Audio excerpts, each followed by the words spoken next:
El título de hoy es un título que quizás para algunos, ¿verdad?, le parezca extraño, pero definitivamente, ¿verdad?, tiene que ver con lo que la palabra nos enseña con relación a las doctrinas de la gracia. Así que el título es Salvo, siempre salvo, con signo de interrogación, ¿verdad? Salvo, siempre salvo. Y lo pongo con el signo de interrogación porque unas mismas palabras pueden significar cosas distintas, ¿verdad? Tener diferentes significados. Así que vamos a ver, ¿verdad?, a qué nos referimos con relación a ese título de salvo, siempre salvo. Lo primero que tengo que decir que si lo que esta expresión de salvo, siempre salvo, lo que está implicando es que esa falsa doctrina donde una persona una vez que ha sido salva, pues entonces como es salvo, que se vaya al mundo a pecar y hacer del pecado nuestro estilo de vida y que pues como yo soy salvo, ahora es que yo me voy al mundo. Si eso es lo que quiere decir salvo, siempre salvo, nosotros estamos 100% de acuerdo en que eso es una herejía y eso no es lo que nos dice la palabra de Dios. Si eso es lo que quieren decir. Y de hecho, aquí en Ponce había una secta donde ellos decían que la carne es lo que peca y no el espíritu. Y entonces decía que no importaba entonces los pecados que cometiera la carne, porque como era la carne, no era el espíritu. Qué manera diabólica de torcer la palabra del Señor, ¿verdad? Y decir lo que la Biblia no dice. Claramente la Escritura no nos habla en contra de alguien que diga que ahora como es salvo va a vivir una vida de pecado. Y vamos a leer algunos versículos. Primera de Juan 3:9 dice: todo aquel que es nacido de Dios no practica el pecado, porque la simiente de Dios permanece en él y no puede pecar porque es nacido de Dios. En esa misma carta, en el capítulo 5, versículo 18, decía el apóstol Juan: sabemos que todo aquel que ha nacido de Dios no practica el pecado, pues aquel que fue engendrado por Dios le guarda y el maligno no le toca. Así que una persona que diga, bueno, como ahora soy salvo, ahora sí que me voy a disfrutar de los placeres del mundo y a pecar. Una persona que diga eso no solamente tiene un serio problema doctrinal, sino que además lo que está demostrando es que esa persona no muestra un corazón regenerado, no muestra que esa persona ha nacido de nuevo, porque la persona que hable así no puede tener la simiente de Dios en él. Un hijo de Dios que ha nacido de nuevo, que se ha encontrado con el Cristo de la gloria en su vida y que ha recibido esa vida espiritual, jamás y nunca puede hablar de esa manera. Y es importante entender estos conceptos. Ahora bien, si cuando yo digo, una persona dice, salvo, siempre salvo, y lo que está pretendiendo decir es que un hijo de Dios nunca puede estar seguro de su salvación, que un creyente nunca puede estar seguro de la vida eterna en Cristo, si eso es lo que se implica, estamos 100% en desacuerdo con ello, porque la Biblia es categórica en esa seguridad y en esa confianza que el cristiano tiene por los méritos de Cristo, por lo que el sacrificio de Cristo, lo que Cristo ha hecho. Y lo vamos a ver en la palabra hoy. Vamos a ver parte, porque toda la Escritura está llena de esas, sobre todo el Nuevo Testamento en tantos lugares. Jesús, los apóstoles, los discípulos, de hecho, fueron perseguidos por muchas cosas, pero entre esas cosas era también por su doctrina. Ellos fueron perseguidos por su doctrina. Porque los fariseos estaban muy complacidos en la ley que ellos promulgaban, que de hecho incluían montones de leyes que no estaban ni en la Escritura, que ellos fueron añadiendo también. Y se sentían muy orgullosos de todas esas leyes y miraban a los demás con desprecio. Eso lo vemos en la Escritura. Y por esa razón fueron perseguidos los discípulos, los apóstoles, porque ellos presentaban otra verdad. Ellos decían, no, la salvación es por la fe, no es por las obras. Las obras es un fruto, pero por las obras de la ley ningún ser humano será justificado ante Dios. Eso es lo que ellos implicaban. Y este grupo recalcitrante de fariseos y de judaizantes que enseñaban a todo el mundo, ¿verdad?, incluyendo a los gentiles, que ellos tenían que obedecer la ley judía para ser salvos, todos ellos, ¿verdad?, atacaban terriblemente esta verdad. Que entonces, porque ellos presumían de ser tan cumplidores de su ley y orgullosos, ¿verdad?, pretendiendo que la salvación realmente pues dependía de ellos. Y entonces el Evangelio de la Gracia dice, no, es por gracia. Nadie puede ganar la salvación, porque eso implicaría que tú tienes que ser perfecto como Dios es perfecto, y no hay un solo ser humano en la tierra que haya existido y que vaya a existir que pueda cumplir con tal requisito. Solamente hubo uno. ¿Quién fue? Cristo Jesús, que era todo 100% Dios, 100% humano, y Él cumplió a cabalidad eso, pero nadie más. Todos los demás somos pecadores.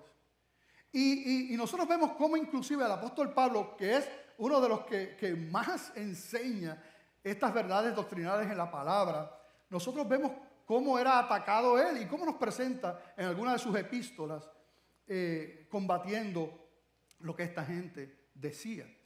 Y podemos leer en Romanos 6:1.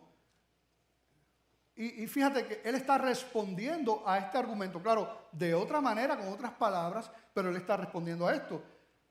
Dice Romanos 6:1, ¿qué pues diremos? ¿Perseveraremos en el pecado para que la gracia abunde? O sea, lo que le estaban diciendo entonces al apóstol es, como él decía, que donde abundó el pecado, sobreabundó la gracia de Dios, ¿verdad que sí? Y él está presentando esa verdad. Entonces ellos decían, pues mira, como tú dices eso, pues vamos a pecar más para que haya más gracia. ¿Ves que es el mismo argumento? ¿Y cuál fue la respuesta? No se hace esperar en el próximo versículo, el versículo 2. El apóstol Pablo dice, en ninguna manera, porque los que hemos muerto al pecado, ¿cómo viviremos aún en él? ¿Cómo viviremos aún en él? Así que si salvo siempre es salvo implica que una persona, entendiendo que es salvo, puede vivir como el mundo vive, como estilo de vida, eso no es lo que dice la palabra. Lo vimos en Primera de Juan y lo estamos viendo aquí también como el apóstol Pablo dice, en ninguna manera. De hecho, en ese mismo capítulo 6, en el versículo 15, reafirma lo mismo cuando dice, ¿qué pues? ¿Pecaremos porque no estamos bajo la ley, sino bajo la gracia? ¿Y qué contesta? En ninguna manera. En ninguna manera. Y cuando nosotros vemos que él ahí dice, ¿qué pues diremos? En el versículo 1, en el Romanos 6:1, yo les recuerdo que estas cartas no tenían números, no tenían versículos y capítulos, eran una carta, estaban unidas. Así que cuando ahí dice, ¿qué pues diremos? Él está conectando, son unas palabras de conexión entre lo que va a decir y lo que estaba diciendo. Y entonces yo quiero que, eso es lo que vamos a ver, ese contexto inmediato de Romanos 6, que lo encontramos en Romanos 5, del 12 al 21. Y ahora sí le voy a pedir que se pongan de pie en reverencia a la palabra del Señor, porque esto es parte, este es el texto base de lo que vamos a estar compartiendo en el día de hoy. Romanos 5, 12, 21. Y hermano, vamos a ver qué dice la palabra. No te quedes ahí, espérate, lo que yo he escuchado, lo que me han dicho. No. Vamos a ver qué dice la palabra. ¿Qué dice la palabra del Señor? Romanos 5:12. Por tanto, como el pecado entró en el mundo por un hombre, y por el pecado la muerte, así la muerte pasó a todos los hombres por cuanto todos pecaron. ¿De quién están hablando ahí? De Adán. Versículo 13. Pues antes de la ley había pecado en el mundo, pero donde no hay ley no se inculpa de pecado. No obstante, reinó la muerte desde Adán hasta Moisés, aún en los que no pecaron a la manera de la transgresión de Adán, el cual es figura del que había de venir. Así que siempre, aun cuando no había llegado la ley mosaica, había pecado, te lo dice claramente el versículo 13, había pecado. De hecho, vino que antes de la ley mosaica, ¿qué hubo? El diluvio, porque la maldad había crecido tanto. Así que había pecado ahí. La realidad es que la gente entonces dice, no, pero ¿por qué me inculpa a mí del pecado de Adán? Yo te voy a decir una cosa, escucha bien, tú serás juzgado por tu pecado, no por el pecado de Adán, por tu pecado. Porque utilizamos esos argumentos, pero no nos confrontamos con la realidad de nuestra vida. Versículo 15, pero el don no fue como la transgresión, porque si la transgresión de aquel uno, porque si por la transgresión de aquel uno murieron los muchos, o sea, por Adán, abundaron mucho más para los muchos la gracia y el don de Dios por la gracia de un hombre. ¿Quién fue ese? Aleluya, Jesucristo. Y con el don no sucede como en el caso de aquel uno que pecó, o sea, como Adán, porque ciertamente el juicio vino a causa de un solo pecado para condenación, pero el don vino a causa de muchas transgresiones para justificación. Pues si por la transgresión de uno solo reinó la muerte, mucho más reinarán en vida por uno solo, Jesucristo, los que reciben la abundancia de la gracia y del don de la justicia. Aleluya. Se le puede zafar un aleluya si entiende lo que estamos viendo. No hay ningún problema, ¿ok? Versículo 18. Así que como por la transgresión de uno vino la condenación a todos los hombres por Adán, de la misma manera por la justicia de uno. ¿Quién fue ese? Cristo. Vino a todos los hombres la justificación de vida. Porque así como por la desobediencia de un hombre, los muchos fueron constituidos pecadores, así también por la obediencia de uno, los muchos serán constituidos justos. Pero la ley se introdujo para que el pecado abundase, mas cuando el pecado abundó, sobreabundó la gracia. Para que, así como el pecado reinó para muerte, así también la gracia reine por la justicia para vida eterna mediante Jesucristo, Señor nuestro. Aleluya, gloria a Dios. Padre, gracias por tu palabra, Señor, y gracias por tu sacrificio. Gracias, Señor, por tomar nuestro lugar en aquella cruz. Gracias por pagar el precio, Señor, porque no tenías que hacerlo, Señor, y por amor lo hiciste. Permite que podamos entender esas verdades, Señor, que están en tu palabra, Señor. Que podamos entender lo que hemos recibido de ti, Señor, y vivir para tu gloria y para tu honra, Señor, entendiendo que ya el pecado no tiene poder sobre nuestra vida, porque somos tus hijos por lo que tú has hecho, Señor. Te pido que me guardes, Señor, que pueda llevar el mensaje, Dios mío, con la intención que aquí dice tu palabra, con relación a la salvación, a lo que tú hiciste, Señor, a la gracia que reina en el nombre de Jesús. Amén. Se pueden sentar, hermanos. Fueron unos cuantos versículos, y yo sé que a veces uno se pierde, pero vamos a depurarlos un poco, ¿ok? Vamos a depurarlos un poco. Vemos aquí una serie de contrastes importantes.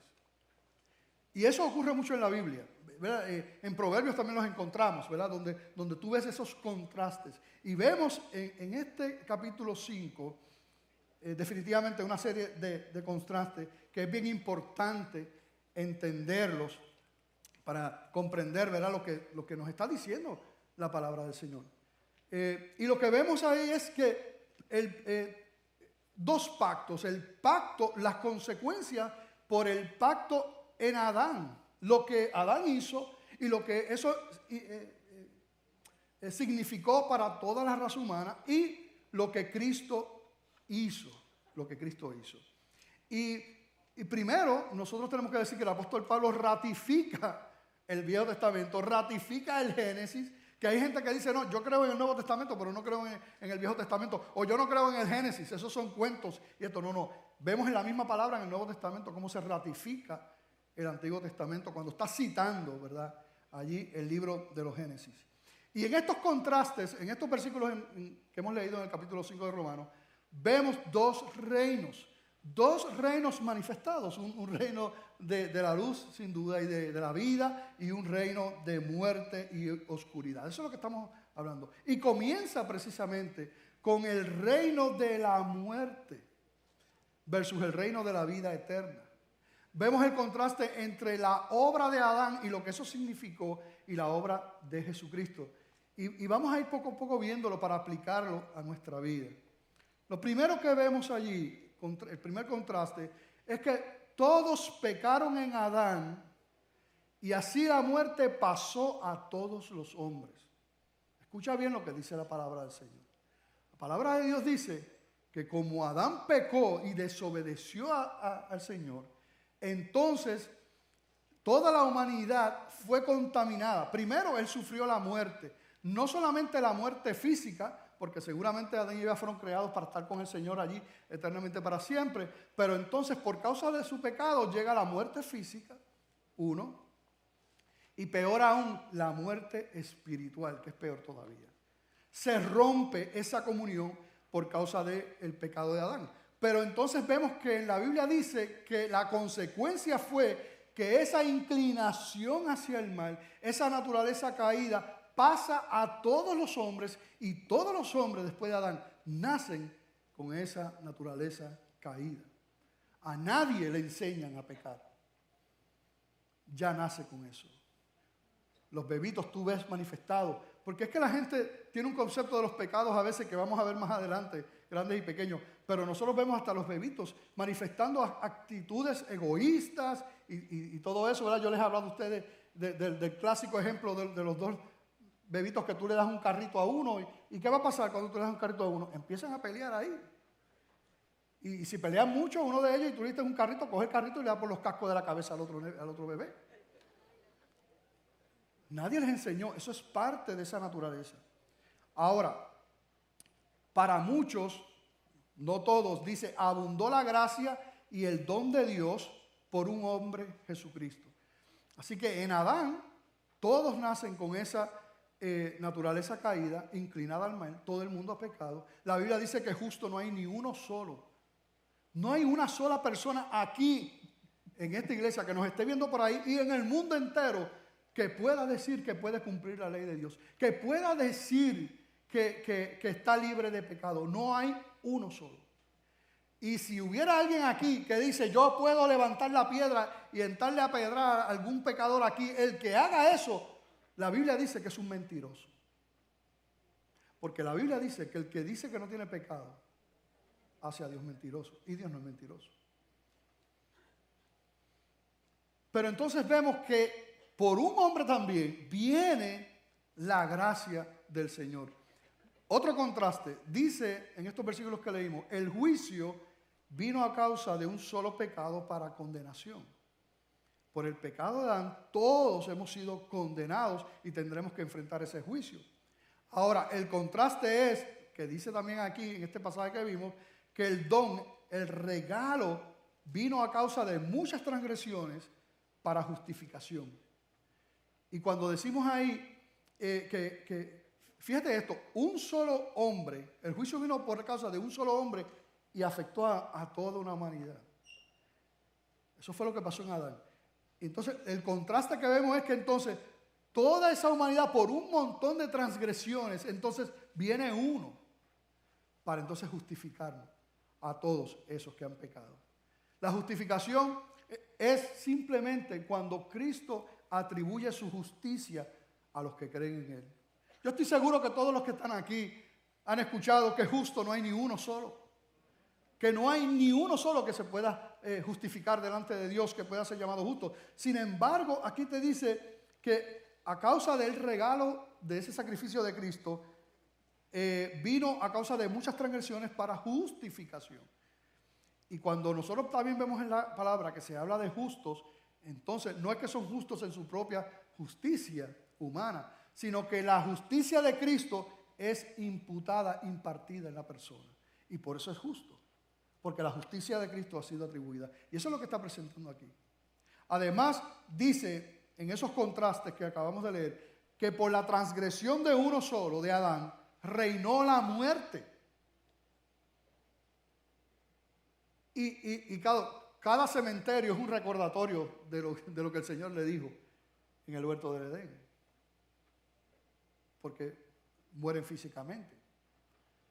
Pero también debe ser un recordatorio de la otra implicación, que es la muerte espiritual. Así que todo el mundo nace con esa muerte espiritual. Por eso es que las personas no pueden entender las cosas del Señor, a menos que el Espíritu Santo le imparta vida. Si no, no pueden entenderla. Y tú le puedes explicar 20,000 veces.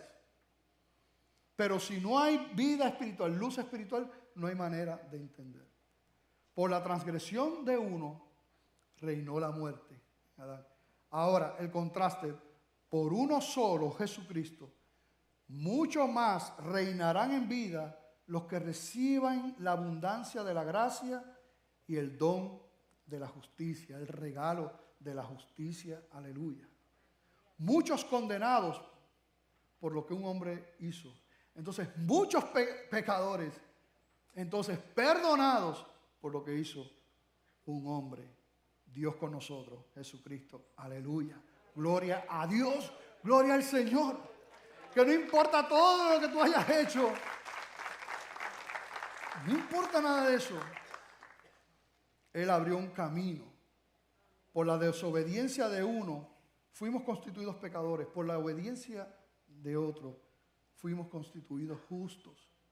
Y yo lo que queremos que entiendas es que cómo es que es imposible en nuestra propia justicia poder tener la salvación, porque nosotros fallamos.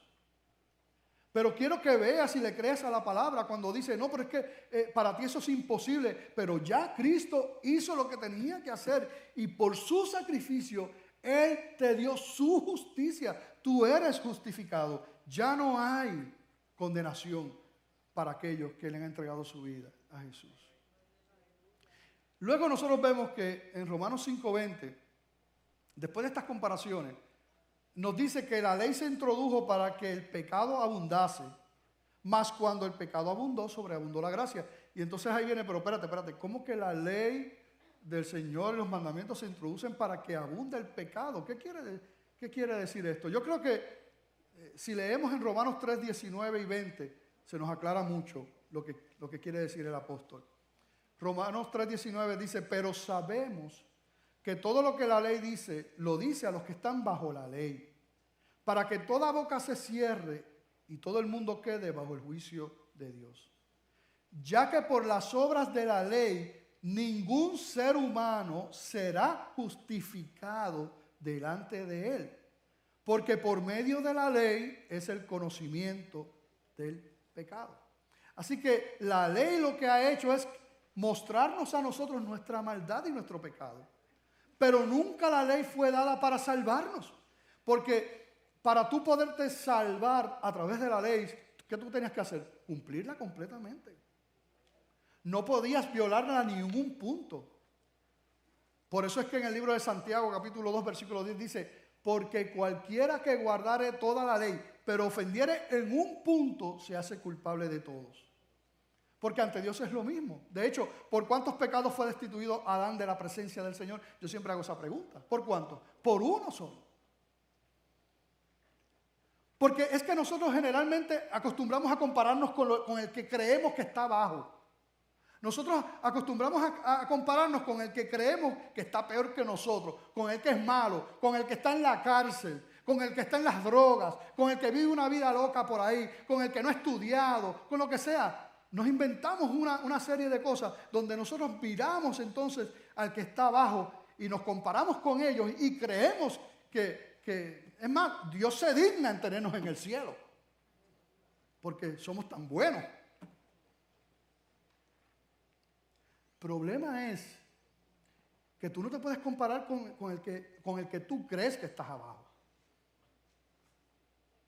Tú tienes que comparar tu santidad propia, ¿verdad? La que tú crees que tú tienes que compararla con la santidad de Dios.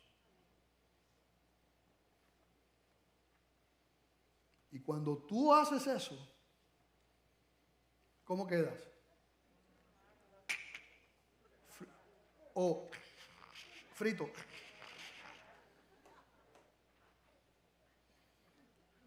De hecho, tú pensar que tú eres mejor que otro ante Dios es una arrogancia y un orgullo terrible. Porque no hay diferencia. De hecho, en un momento dado, ustedes recordarán que un fariseo llamado Simón invita al Señor a comer y se postra aquella mujer, ¿verdad?, a los pies del Señor, y el fariseo que lo invita, ¿verdad?, un judaizante de esto, dice, primero juzga, dice, este no es ningún profeta, Cristo no es ningún profeta, porque si este fuera profeta sabría quién y qué clase de mujer es esta, que es una pecadora la que está ahí. Sin embargo, sabemos que aquella mujer, ¿verdad?, estaba en comunión con Dios. Dios la exaltó y aquel fariseo estaba a 1000 millas del corazón del Evangelio y de Dios. Aquella mujer pudo reconocer delante de quién estaba, pero aquel fariseo con todo su conocimiento, con todo su dinero y con todas sus cosas, no pudo reconocer quién estaba allí delante de él. Cuando el apóstol Pablo, de hecho, le dice a los Gálatas con relación a esto de la ley, en Gálatas 3:24 dice, miren, de manera que la ley ha sido nuestro ayo para llevarnos a Cristo, a fin de que fuésemos justificados por la fe. A la iglesia que estaba en Galacia le dice allí, miren, la ley, ¿cuál es el propósito de la ley? Fue nuestro ayo. El propósito fue llevarnos a Cristo. ¿Qué era un ayo? Un ayo, ¿qué es un ayo? Un ayo es una persona que cuidaba a los niños, que los llevaba a la escuela, y ¿verdad? Esa era parte de sus funciones. Y entonces el apóstol Pablo dice, la ley fue nuestro ayo. ¿Para qué? Para mostrarnos nuestra maldad y llevarnos a Cristo. Y luego te dice entonces, a fin de que fuésemos justificados por la fe. Y Romanos 5:21, entonces terminamos, para que así como el pecado reinó para muerte, así también la gracia reine por la justicia para vida eterna mediante Jesucristo, Señor nuestro. Mi vida era un desastre y estoy seguro que la tuya también. Mientras éramos parte de ese reino de las tinieblas. Todos estábamos ahí. Pero qué glorioso que por la gracia de Dios, porque cuando nos escogió antes de la fundación del mundo, como dice allá en Efesios capítulo 1, por gracia nos miró, nos trasladó por su justicia a su reino, al reino de la gracia, para disfrutar de sus bendiciones. Y siempre, ¿verdad? No quiero,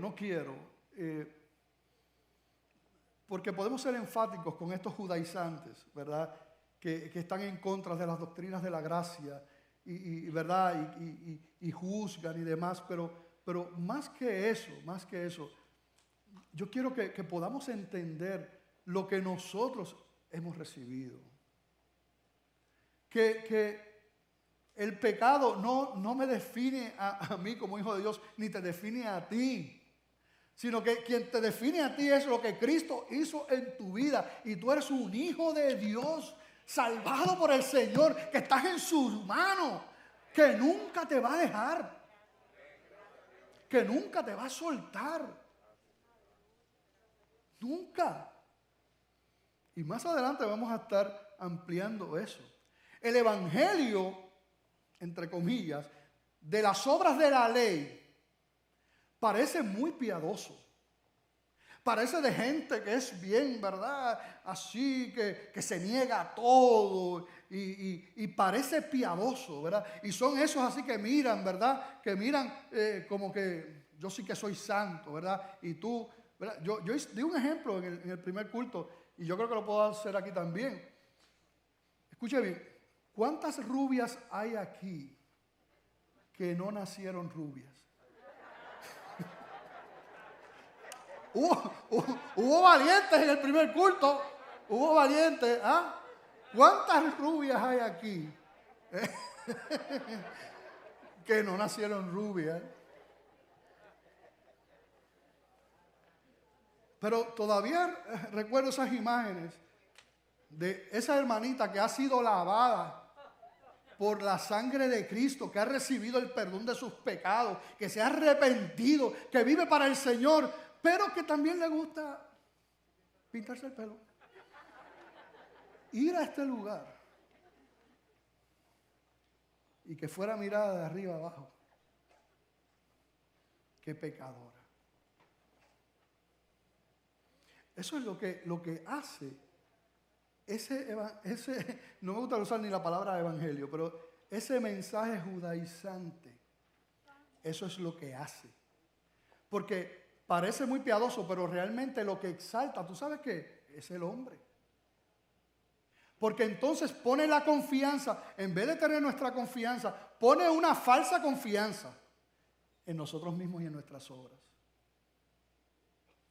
Muy contrario al espíritu que nos presenta la Biblia, donde nos dice que de hecho somos salvos por gracia, que no nos podemos gloriar,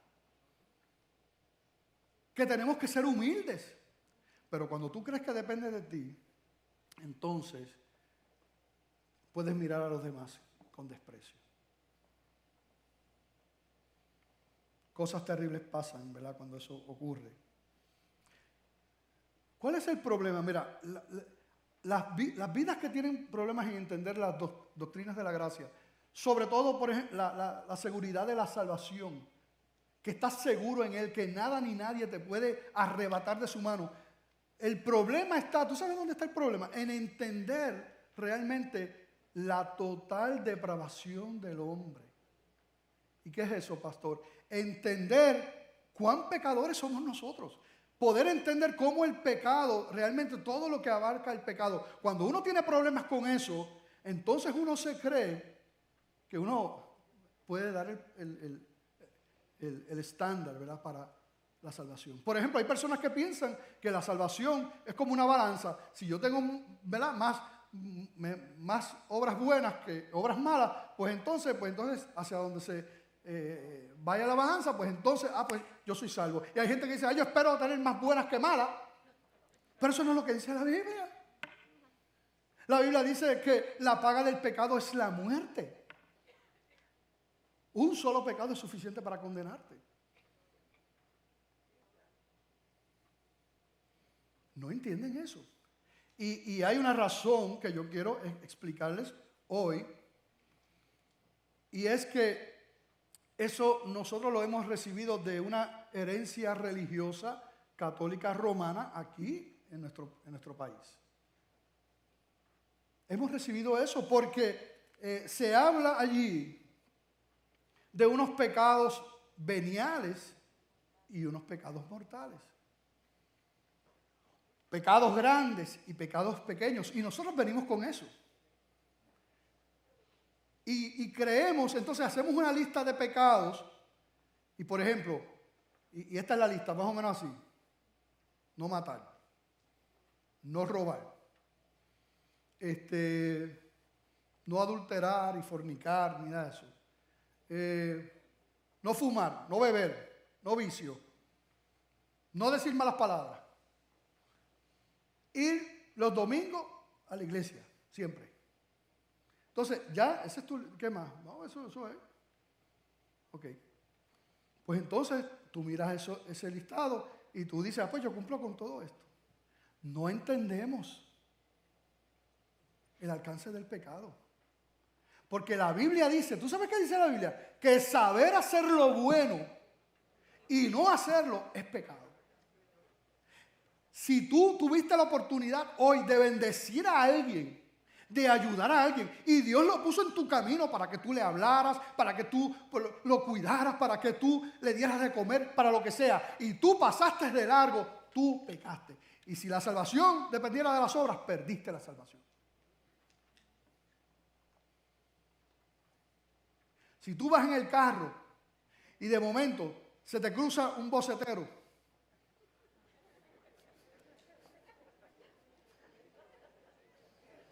si no saben lo que es eso, busquen. Y usted ahí lo cogió y lo estasajó acá. Perdió la salvación.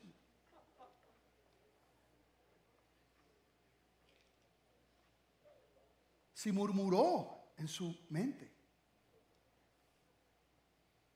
contra una persona, si se fue allí con el grupito a pelar al jefe, al pastor, a la iglesia, a las familias, a los vecinos, perdió la salvación. Porque no hay diferencia de pecados, ¿verdad que no? No hay tal cosa como pecados grandes y pecados pequeños. Eso no está en la Biblia. Está en esos dogmas, pero en la Biblia no está.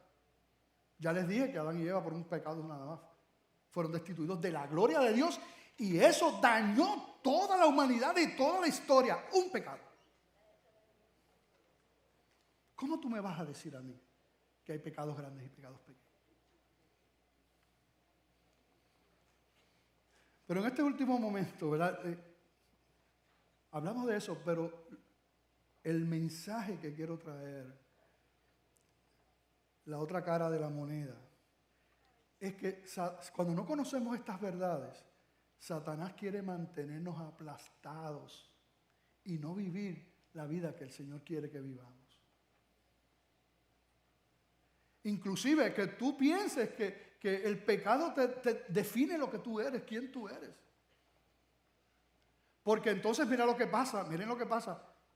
Ustedes, ¿cuántos aquí le han entregado su vida al Señor? Levanten la mano. Me gusta que ustedes participen de la predicación. Gracias. Y entonces uno se convirtió, le entregó su vida al Señor con amor, con gozo, ¿verdad? Y experimentó el gozo de la salvación, ¿verdad? Y algo pasó y ahora puede entender la palabra. Y claro, todo eso que ocurre. Y uno cree que jamás y nunca el pecado va a llegar, ya se acabó. Ya yo soy cristiano, yo soy salvo y ya casi, ya me elevo, casi me elevo. Pero después descubres, adiós, pero ¡pum! Una actitud que no le agrada al Señor. Otra vez eres atraído por algo que es pecado que tú lo sabes. Y si uno no conoce lo que dice la palabra, entonces uno es confundido y uno puede llegar a pensar que es lo que Satanás quiere que tú pienses. Pues tú no eres un hijo de Dios. Pero eso no es lo que dice la palabra. Así que este mensaje es para que tú puedas entender y disfrutar lo que tú has recibido. Que no hay nada que tú puedas hacer que haga que Dios te ame menos. Ya Él te amó. Te amó con amor eterno. Lo demostró en la cruz del Calvario. Un acto, como dice Hebreos 10:14, con ese acto, una sola ofrenda hizo perfectos para siempre a los santificados. Ya no hay más sacrificio. Lo hizo por ti, lo hizo por amor. Te amó eternamente. Eso no va a cambiar. Pero cuando no conocemos estas verdades y esa realidad de que hay un pecado que mora en mí, y vamos a ver lo que dice el apóstol Pablo ya mismo, podemos ser confundidos y pensar que no somos ni cristianos.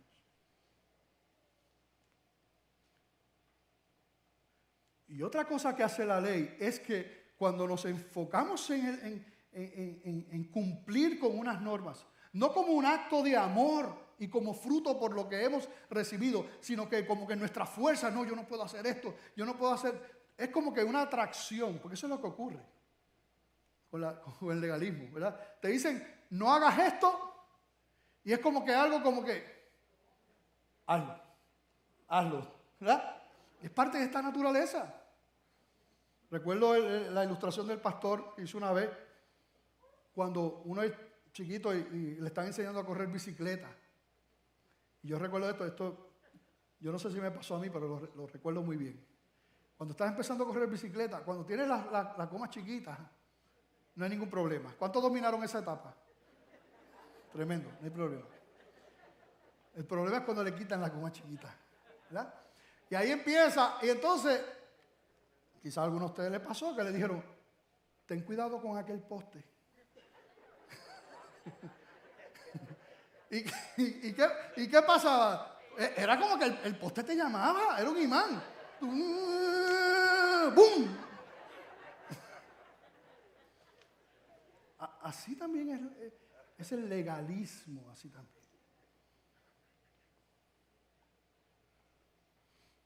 Pero cuando uno conoce las verdades, el perdón de Dios, y entonces ya uno quiere vivir para la gloria de Dios, no para ganar su amor, sino por agradecimiento de lo que Él ha hecho, que es lo que vemos en el apóstol Pablo. Hay una victoria en eso. Y no estamos hablando aquí de que ahora que soy salvo me voy a ir a pecar. ¿Verdad que no estamos hablando de eso? No estamos hablando de eso. Mira cómo lo expresa precisamente el apóstol Pablo en Romanos capítulo 7. Nos hemos quedado ahí, ¿verdad? De los 3, 5, 6, 7 de Romanos. Del 14 en adelante, Romanos 7, 14, porque el apóstol Pablo nos habla de esto. Mira lo que él dice. Porque sabemos que la ley es espiritual, mas yo soy carnal, vendido al pecado. Porque lo que hago no lo entiendo. Pues no hago lo que quiero, sino lo que aborrezco, eso hago. Y si lo que no quiero, esto hago, apruebo que la ley es buena. De manera que ya no soy yo quien hace aquello, sino el pecado que mora en mí. Ese es el nombre que él le da a esta lucha. Y yo sé que en mí, esto es en mi carne, no mora el bien. Porque el querer el bien está en mí, pero no el hacerlo. Porque no hago el bien que quiero, sino el mal que no quiero, eso hago. Y si hago lo que no quiero, ya no lo hago yo, sino el pecado que mora en mí. Así que, queriendo yo hacer el bien, hallo esta ley, que el mal está en mí. Porque según el hombre interior me deleito en la ley de Dios, pero veo otra ley en mis miembros que se revela contra la ley de mi mente y que me lleva cautivo a la ley del pecado que está en mis miembros. Y entonces esta exclamación, miserable de mí, ¿quién me librará de este cuerpo de muerte? Y vamos a leer el otro ya mismo, pero wow. Entonces cualquiera que está aquí, cualquiera que esté escuchando puede decir, acabo de coger el pastor ahí, porque la Biblia se contradice, porque él mismo empezó hablando que el que ha nacido de nuevo no practica el pecado. Y ahora viene y dice, el apóstol Pablo está diciendo aquí que ¿quién me librará de este cuerpo de muerte? Que no hago las cosas que no quiero hacer y el pecado que está en mí. La Biblia se contradice, no se contradice la palabra del Señor. Son dos temas distintos. Lo que dice Primera de Juan, que nosotros leímos, es que una persona que ha nacido de nuevo no practica el pecado, o sea, no tiene como estilo de vida, no puede tener como estilo de vida el pecado, porque eso es incompatible con la verdad bíblica. Pero de hecho, en esa misma carta, en Primera de Juan, que está casi al final del Nuevo Testamento, en esa primera carta, en el capítulo 1, allí mismo es que te dice que si nosotros decimos que no tenemos pecado, hacemos a Dios mentiroso. Lo que pasa es que el apóstol Pablo está hablando de otra cosa aquí. No está hablando de ese pecado de uno tenerlo como estilo de vida. Él está hablando de una realidad que aunque somos cristianos, todavía permanece en nosotros un pecado que mora y que es una lucha. Los inconversos no tienen esto, porque para que haya una lucha tiene que haber dos contrapartes. O sea, el inconverso peca y se deleita en el pecado y sigue para abajo. Puede tener un remordimiento, pero realmente no hay frutos de arrepentimiento. Pero cuando una persona es cristiana, entonces dice, ¿pero qué es esto? Yo recuerdo que al poco tiempo de convertido, yo fallé en las cosas que yo hacía antes y yo me confundí. Yo llegué a pensar, entonces, ¿será que yo no soy cristiano? Y Dios entonces me mostró estas verdades. Hay un pecado que mora en nosotros. Hay una lucha. Ahora, pero mira cómo termina el versículo 25 de ese capítulo 7. Cómo termina el apóstol Pablo con este cántico de victoria. Gracias doy a Dios por Jesucristo Señor nuestro. Así que yo mismo con la mente sirvo a la ley de Dios, mas con la carne a la ley del pecado. En otras palabras, yo sé que tengo esta lucha en mis miembros, pero yo sé que Cristo ha vencido. Eso es lo que está diciendo. Cristo ha vencido. Y eso es una diferencia tremenda. Acercarse a Dios y querer agradar a Dios porque le amamos, a tratar de acercarse a Dios y cumplir con su ley porque le tenemos miedo. No hay libertad en eso. De hecho, allá mismo en Primera de Juan dice que el que teme lleva en sí castigo, porque no ha sido perfeccionado en el amor.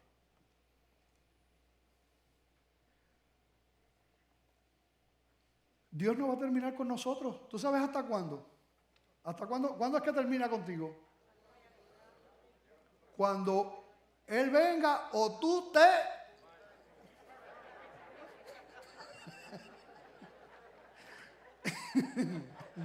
Lo que venga primero. La tremenda promesa es que Él va a estar al lado nuestro y que no nos va a dejar. La tremenda promesa. Para mí la doctrina de la seguridad de la salvación ha sido tan importante en mi vida. Y yo estoy seguro que para la vida de muchos aquí, donde sus padres se han divorciado, o su esposo la abandonó, su esposa lo abandonó. ¿Tú sabes por qué? Porque nosotros experimentamos esos amores condicionados que da el mundo. Yo te amo si tú haces esto, o yo te amo hasta que aparezca alguien mejor. Y hemos conocido eso y hemos sufrido. Se supone que el papá y la mamá estén ahí, ¿verdad? Todo el tiempo y eso. Y de momento, me quedo sin papá, sin mamá. Doloroso. Qué terrible es venir a la iglesia del Señor y que te prediquen un mensaje que no es bíblico y que te digan que Dios es igual. Que si tú fallas, Él te da una patada. Que tú no puedes tener ninguna seguridad en Dios. Porque la salvación es tan frágil que tú en cualquier momento la puedes perder. Pero eso no es lo que dice la Biblia. Nunca te dejaré, dijo el Señor. Dice el Señor, nunca te dejaré. Nunca te dejaré. Nunca te desampararé. Nunca. Y si te desvías, te va a disciplinar. ¿Tú sabes por qué? Porque tú eres un hijo de Él. Y Dios, al que ama, lo disciplina. Y no lo deja que haga lo que quiera. Pero su amor es incuestionable. Yo les he dicho esto, yo le di gracias al Señor porque yo vengo de tantos revolú en mi vida antes de conocer al Señor. Pero Dios ha sido tan bueno en ayudarme a criar a mis hijos que ya son unos viejos. Pero para mí fue una experiencia tan hermosa cuando a mis niños nosotros los teníamos que regañar y en ocasiones cuando eran chiquitos, tostonear también. Y qué glorioso fue cuando ellos, después de disciplinarlos, se me tiraban encima a mí mismo y me abrazaban. O sea, yo acababa de disciplinarlos y ellos se tiraban encima mío. Porque ellos podrían diferenciar, papi me disciplinó, pero papi me ama. Y el Señor es así. El Señor no es un Dios con un bate que está esperando a que tú falles para meterte un cantazo, como tristemente hablando mucha gente cree. Muchos cristianos creen. No. Él te ama. Te disciplina si te tiene que disciplinar, pero te ama. Y nada ni nadie va a despintar que tú seas su hijo. Mira cómo lo expresa el apóstol Pablo en el próximo capítulo, en el capítulo 8 de Romanos. Hemos visto ahí, ¿verdad? Esto es una carta hermosa, ¿verdad? 16 capítulos, gloriosa. Pero mira cómo él expresa lo que hemos hablado. Finalmente, como en una conclusión, Romanos 8, 31 al 39. Pero yo quiero ahora que ustedes lo lean conmigo, ¿ok? Con voz ahí fuerte, con convicción. ¿Ok? A la 1, a las 2 y a las 3.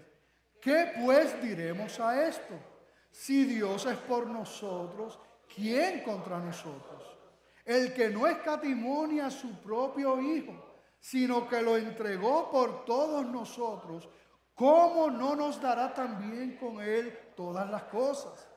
¿Quién acusará a los escogidos de Dios? Dios es el que justifica. ¿Quién es el que condenará? Cristo es el que murió, más aún el que también resucitó, el que además está a la diestra de Dios, el que también intercede por nosotros. ¿Quién nos separará del amor de Cristo? ¿Tribulación o angustia o persecución o hambre o desnudez o peligro o espada? Como está escrito, por causa de ti somos muertos todo el tiempo, somos contados como ovejas de matadero. Y ahora bien, respiren.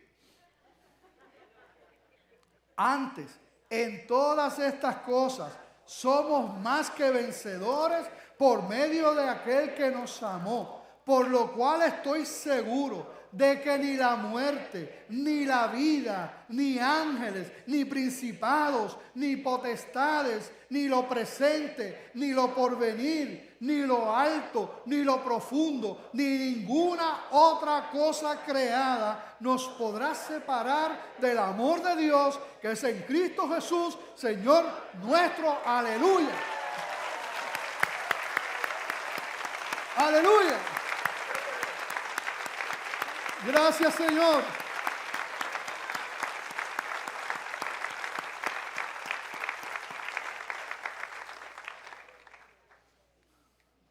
Hay un texto que son varios, pero solamente te voy a dar este nada más, de Juan 10, 27 al 30. Que cuando hablo de este tema y cuando pienso en la seguridad de la salvación, en la salvación que Cristo pagó por mí, están estos versículos siempre.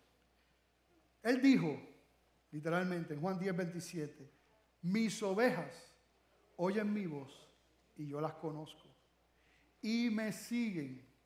El versículo 28, vamos a buscarlo, Juan 10, 27, mira si lo pueden encontrar por ahí. Mis ovejas oyen mi voz y yo las conozco y me siguen. Y yo les doy, ¿qué? No es que les dará, yo les doy. ¿Y qué más dice? Y no perecerán jamás. Absolutos, no perecerán jamás. Ni nadie las arrebatará de mi mano. ¿Y ese nadie te incluye a ti? Claro que sí. Nadie es un absoluto. Nadie las arrebatará de mi mano. Mi Padre que me las dio es mayor que todos y nadie las puede arrebatar de la mano de mi Padre. Yo y el Padre uno somos. Y yo me imagino mi vida ahí en la mano del Señor Jesús. Y después te dice, no, y también en la mano del Padre. ¿Quién me puede arrancar de ahí? ¿Quién te puede arrancar de ahí? Nadie. Nadie. Gracias, Señor. Aleluya. Gracias, Dios. Gracias, Señor. Quiero preguntar si aquí hay alguna persona que, aunque es un mensaje para la iglesia, pero se ha hablado mucho del sacrificio de Cristo, de lo que Él hizo, de lo que Él alcanzó, precisamente porque todos somos pecadores. Y ese es el problema, que tú eres pecador, tú eres pecadora. Y si tú estás aquí, yo no creo que sea casualidad que estés aquí. Yo siempre veo, ¿verdad?, la mano del Señor obrando. Y es posible que Dios esté hablando a tu vida. Y que puedas entender esa verdad de que tú eres pecador, que tú eres pecadora, como dice la Escritura. Todos estamos condenados, como vimos, por causa del pecado de Adán. Sin embargo, hay una puerta grande que se abrió en Cristo Jesús. Él dijo, yo soy el camino, la verdad y la vida. Nadie viene al Padre sino por mí. Él dijo, el que a mí viene, yo no le echo fuera. No hay nada que tú puedas haber hecho. Ningún pecado, no importa la magnitud del pecado que tú hayas cometido, que si tú te arrepientes y vienes a Él, no pueda ser perdonado. Para Él nada es imposible.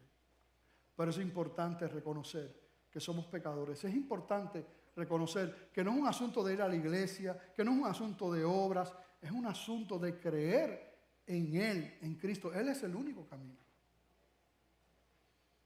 Esa iglesia que nació en Hechos decía, y en ningún otro hay salvación, porque no hay otro nombre bajo el cielo en el cual podamos ser salvos. Solamente en Cristo Jesús.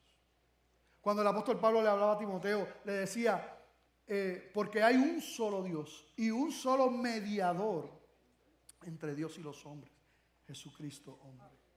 No hay otro camino. Pero los que pueden creer en eso, entender que no había, mira, tú no podías pagar el precio. Por eso es que esto es glorioso, porque es por gracia, es por amor. Tú no tienes que hacer algo. No, pero pastor, ¿qué yo tengo que hacer? ¿Qué sacrificio? Yo tengo que caminar arrodillado para poder recibir la gracia y el perdón de Dios. No. Juan 3:16 dice, porque de tal manera amó Dios al mundo que ha dado su Hijo unigénito, para que todo aquel que en Él cree no se pierda, mas tenga vida eterna. ¿Puedes creer eso? ¿Puedes creer? ¿Puedes reconocer tu condición de pecador? ¿Puedes creer que Él es el único camino? Y rendir tu vida a Él. Si haces eso de corazón, Él no te dejará nunca, nunca, nunca. Nunca. ¿Habrá alguien aquí hoy que dice, Señor, perdóname, yo rindo mi vida, a ti te necesito? Una persona que esté dispuesta a entregar su vida, sus pecados al Señor y reconocerlo públicamente, como Él murió públicamente. Dios te ama. Si tú entiendes que el Señor te está llamando a tomar una decisión, no salgas de aquí sin tomarla. Habrá alguien que en esta tarde ya le dice, Señor, toma mi vida. Y lo hace simplemente levantando su mano.